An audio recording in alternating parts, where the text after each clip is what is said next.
Did Claire tell you anything? Did she say to you, hey, you know what, watch out for this guy's no good, etc.? Tayshia Adams just revealed details on how she became the new bachelorette, and we're breaking down everything she had to say.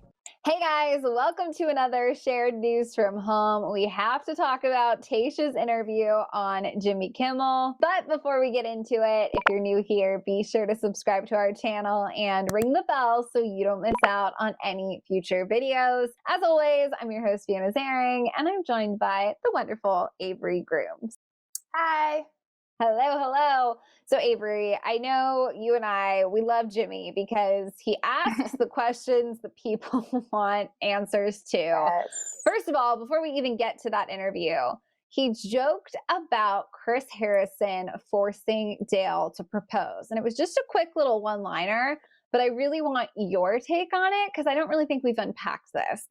Do we think that Dale was pressured to propose? That he looked at Chris Harrison and he said, ready for this journey to be over. I'm ready to run away with Claire. Why do I have to propose right this second? Or do you think he was like, let's do this. I want to propose. Who led that?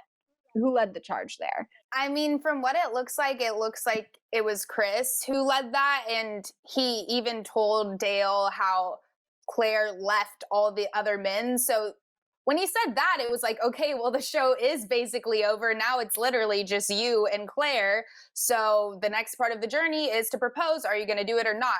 So that is a lot of pressure on Dale and just the situation in general. At the same time, if he really, really did not want to do that, he did not have to follow through.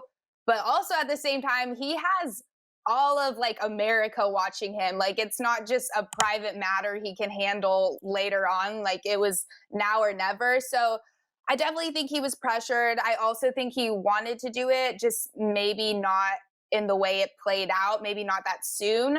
But they did it anyway, and they seem happy so far. Totally. I mean, you and I talked a little bit, like we've been watching the interviews. We're obviously keeping up to date. I think it was such a sigh of relief to see that they were still together, that, you know, at least so far, going 3 months strong, their guts were in the right place. I think that one of the things, and I'm paraphrasing, of course, but Dale said at some point, like, I knew after the first group date that I wanted to be in this till the end. And like being in it till the end is at the end of the process, in theory, getting on a knee. So I think that, you know, they just surrendered to the whirlwind of it all. We do know that both of their parents got engaged very quickly. They share a lot of the same, you know, life experiences. So it feels like, you know, if you want to be the optimist in the situation, it just all fell into place. I mean, do you think we're going to see them together in 2021? I want to say yes, but genuine answer. What do you think? I want to say yes, especially because of the parallels with their lives, and just they do have so much in common, and maybe it's a miracle. It's that love story, love at first sight type of deal, or it's the total opposite. But from what we've seen, I'm just going to take from that, and I hope we do see them together in 2021 and many more years after that. But there's no telling how this could go. They've never lived together before. They did not know each other a couple months before meeting and getting engaged. So it's just different once you live with someone. That I feel like is the ultimate test. So if they can come out of this more in love, stronger as a couple, then I think they will be together for a very long time. Same. Couldn't have said it better. I think you summed it up perfectly. We're obviously rooting for them. I think Claire has said it before. You can't hate love. As much as we may all be bamboozled by this journey, can't hate love. So wishing them the best. But let's now that we've gotten that off of our chest, let's get into the Tayshia interview, because this really is Tayshia's time. It's Tayshia's chapter. We're getting Tayshia promos. It's all happening. It's all official.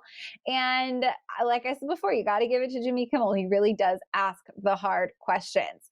He kicked things off asking for a timeline. And right there, I mean, there has been speculation about if they pulled Tayshia in earlier, if this was some big scheme all along, you know, how they knew, when they knew, how it all played out. He point blank asked her when she got the call.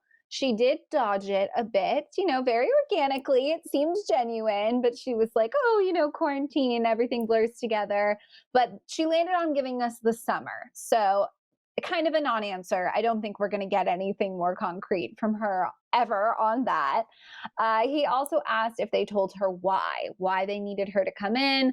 Of course, I mean, we all at home knew that Clare Crawley was going to be the bachelorette. So that was, I think, an interesting response from her when she said they didn't explain the Clare news. I mean, there's no way Tayshia didn't know that Clare was the bachelorette. So again, not to poke holes in the interview, but seems like there's a little bit being excluded from the conversation there as well. She, of course, said that things moved very quickly. She talked about having to keep it a secret. She said she kept it a secret from everyone but her mom. And her mom's apparently good at keeping secrets, so I don't think it was her mother that leaked the news to all of us. But she didn't have to keep it a secret too long from when she, found out to when she got to set and really started her journey, because she apparently left within 48 hours of getting the call. When asked how long she quarantined, she simply responded, too long. So again, not really going to lock down any sort of timeline here. They're going to keep that vague. She did make it clear that she didn't see any of the contestants ahead of meeting them. They kept things very locked down. Just an interesting bit of, sort of funny information is that they ultimately did move her into Claire's suite. She took over the exact room Claire was in. So there's a lot to unpack here. I mean, listen, we didn't get a ton of specifics. She's going to avoid that timeline. I don't think we will ever have that. I guess that leads to, if she won't be specific on a timeline, do we buy into a conspiracy, or is it just things moved quickly, there's really nothing to tell? What are your thoughts? Do you think they're avoiding a timeline because they have some sinister behind the scenes narrative, or is it just not that exciting and therefore she can't give us concrete answers? I think Jimmy is great at asking all the right questions. And I've noticed with other previous interviews that Tayshia's also gotten great at kind of dodging the question and just answering very vaguely, especially when it comes to this matter. And I feel like for that reason, we're never going to really know what went down. Obviously, they did not call her and say, you're the new bachelorette, and her just be like, okay, and just show up within 48 hours. There was so many more conversations and contracts that we don't know about. And I don't think we ever will at this point, but it's just interesting how it all played out. But yeah. Yeah, I mean, they said within 48 hours she was on set. So she got the call, things moved quickly. It was probably a lot of hurry up and then wait. You got to get there, you got to get in the bubble, you got to quarantine. We also know that she, of course, wasn't the only new person that was brought into that bubble. They brought in 4 new guys. So the timeline of it all, I think there's going to be a lot of intrigue there. But seeing as I don't think we're going to get any answers, let's move on to this next little bit of information that we did get out of this interview, which I think is interesting. Jimmy asked if Claire told her anything before she took over, like if they had a chance to speak, if they had a chance to, compare notes. No, unfortunately, we didn't speak within she had just gotten engaged. There was a lot going on. I mean, I wish she would have, so she could have thrown me a bone and warned me about a guy or two. But so she could have warned her about a few guys. Now, this simple sentence is probably the best thing to come out of this interview because, Avery, we don't know the guys that well. The guys that are left, we've seen a little bit here and there, but I thought Yosef was our villain. I thought Yosef was done, dusted, and out of there. And the other guys, we just haven't even had enough time to be suspicious about them, I don't think. So this is really interesting that somebody or some people that we've already seen and, not piqued our interest in any sort of dangerous way, end up being our new villains or someone we don't root for. Do you have any idea who it could be? I'm completely drawing a blank. I have no predictions. I know. I was just thinking if she was to ask me that question, I would not have an answer. And I feel like almost would Claire, just maybe there's things we didn't see off camera, but just from up till this point, I haven't seen any other extreme red flags like we did with Yosef. But so that's very interesting to see once people start talking more, just conversating and just getting to know each other, how much more can actually come up, because we just haven't seen that development with so many of these guys. So there are definitely more layers to each of them that we don't know about, and probably some more than others. So I'm excited to see a villain who's already been on the show like transform into the villain, because as of right now, they all just seem a-okay to me. Right. We haven't gotten a chance to get to know them. And then, of course, in addition to the guys we know, they brought in these 4 new guys. And so I think it'll be really interesting just as viewers to see who she connects with early on. Are they going to be the new guys that producers pulled in with her in mind?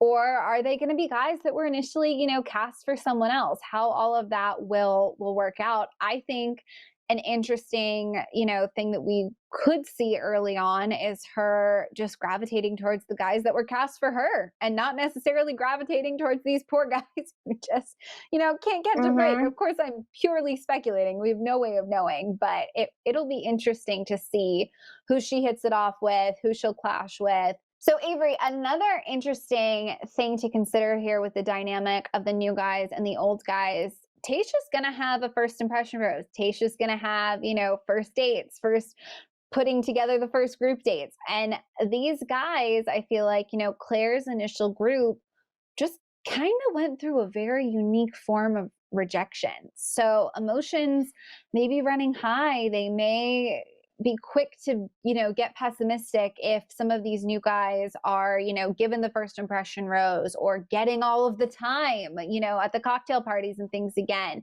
How do you think that will make them feel if something like that comes into play? If they start to feel overlooked again, they going to be quick to quit, quick to be over it? How would you feel in that scenario?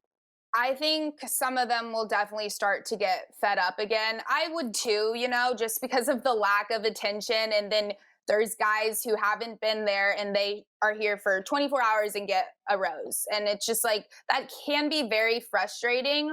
Also, I think probably in the back of like the old guys' minds are, well, these new guys got casted specifically for Tayshia. And that's probably in the back of Tayshia's mind too. Well, these guys got casted, just these 4 men specifically for me. Meanwhile, everyone else is originally for Claire. So I think there's a lot of little details that might affect how people feel just going into this new situation. And I feel like it might take a toll on guys' confidence, and it's just very unique. Like you said, no other contestant has really had to deal with something like this. The self-esteem journey for Claire's initial group has got to be difficult. It's got to be an exhausting process. And I think that it's totally natural for Tayshia to feel a little more confident, as you said, in the 4 new guys, for those new guys to feel a little leg of confidence compared to the old guys. I mean, this is a dynamic that we really haven't seen before on this show. So not to give Chris Harrison and his dramatic statements credit, but this is, a season like no other. This is going to be game changing. For sure. Is there anyone, villainous aside, anyone that we don't necessarily know too well, but based on what little we have seen of their personality, you think she may hit it off with? Any early predictions there? At first, I was kind of thinking Kenny, but I did not see him with her in the preview at all. I saw him alone, but not with Tayshia. From the preview, I'm starting to think maybe Ben or Ivan, because they got a lot more camera time on that preview than they really did for the first 4 weeks. And then, I would say Ben and Ivan. Okay, I was going to say them too. I mean, granted, we may be partial because of that teaser. Yeah. So again, I don't know, but just those little clips we saw, I'm like, okay, they seemed like really genuine, nice guys from the little time we got to know them with Claire. And now it looks like they might really have a chance to shine. So all in all, you guys, very, very exciting. We want to know your thoughts. How much of Tayshia's interview with Jimmy do you think she was just doing the duty of the bachelorette, avoiding the questions, being dishonest for the greater good? How much do you think was real? And what are your predictions? What are you hoping for? Let us know down in the comments. And if you haven't already, be sure to subscribe to our channel and ring the bell, because we will be here breaking down all of Tayshia's journey, and we don't want you to miss out. As always, I'm your host, Fiona Zaring. You can follow me on socials at Fiona Zaring. And Avery, where can they find you? On socials at Avery Grooms. Amazing. Thank you guys for watching, and we'll see you next time. Bye. Bye.